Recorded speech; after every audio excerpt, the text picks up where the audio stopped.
Chapter 49. My last home. One day during this summer the groom cleaned and dressed me with such extraordinary care that I thought some new change must be at hand. He trimmed my fetlocks and legs, passed the tar brush over my hoofs, and even parted my forelock. I think the harness had an extra polish. Willie seemed half anxious, half merry as he got into the chaise with his grandfather. "If the ladies take to him," said the old gentleman, "they'll be suited and he'll be suited. We can but try." At the distance of a mile or two from the village we came to a pretty, low house with a lawn and shrubbery at the front and a drive up to the door. Willie rang the bell and asked if Miss Blomefield or Miss Ellen was at home. Yes, they were.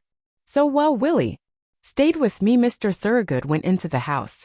In about 10 minutes he returned, followed by 3 ladies. One tall, pale lady, wrapped in a white shawl, leaned on a younger lady with dark eyes and a merry face. The other, a very stately-looking person, was Miss Blomefield. They all came and looked at me and asked questions. The younger lady, that was Miss Ellen, took to me very much. She said she was sure she should like me, I had such a good face. The tall, pale lady said that she should always be nervous in riding behind a horse that had once been down, as I might come down again.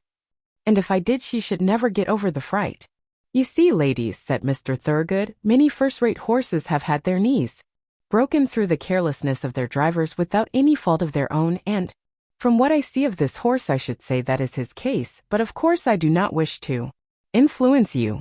If you incline you can have him on trial, and then your coachman will see what he thinks of him." "You have always been such a good adviser to us about our horses," said the stately lady, "that your recommendation would go a long way with me, and if my sister Lavinia sees no objection we will accept your offer of a trial with thanks." It was then arranged that I should be sent for the next day. In the morning a smart-looking young man came for me. At first he looked pleased, but when he saw my knees he said in a disappointed voice, "I didn't think, sir, you would have recommended my ladies a blemished horse like that." "Handsome as that handsome does," said my master, "you are only taking him on trial. And I am sure you will do fairly by him, young man. If he is not as safe as any horse you ever drove, send him back."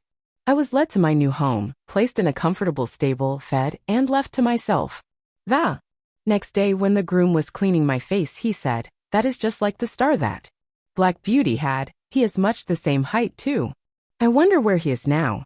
A little further on he came to the place in my neck where I was bled and where a little knot was left in the skin. He almost started and began to look me over carefully, talking to himself. 121.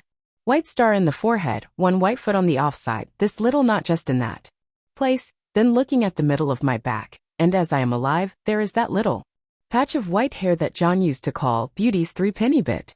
It must be Black Beauty. Why, Beauty? Beauty. Do you know me, little Joe Green, that almost killed you? And he began patting and patting me as if he was quite overjoyed. I could not say that I remembered him, for now he was a fine-grown young fellow with black whiskers and a man's voice, but I was sure he knew me and that he was Joe Green, and I was very glad.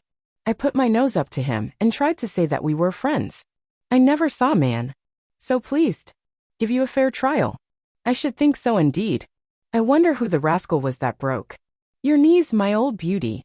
You must have been badly served out somewhere. Well, well. It won't be my fault if you haven't good times of it now. I wish John Manley was here to see you." In the afternoon I was put into a low park chair and brought to the door. Miss Ellen was going to try me, and Green went with her. I soon found that she was a good driver, and she seemed pleased with my paces. I heard Joe telling her about me and that he was sure I was Squire Gordon's old Black Beauty. When we returned the other sisters came out to hear how I had behaved myself.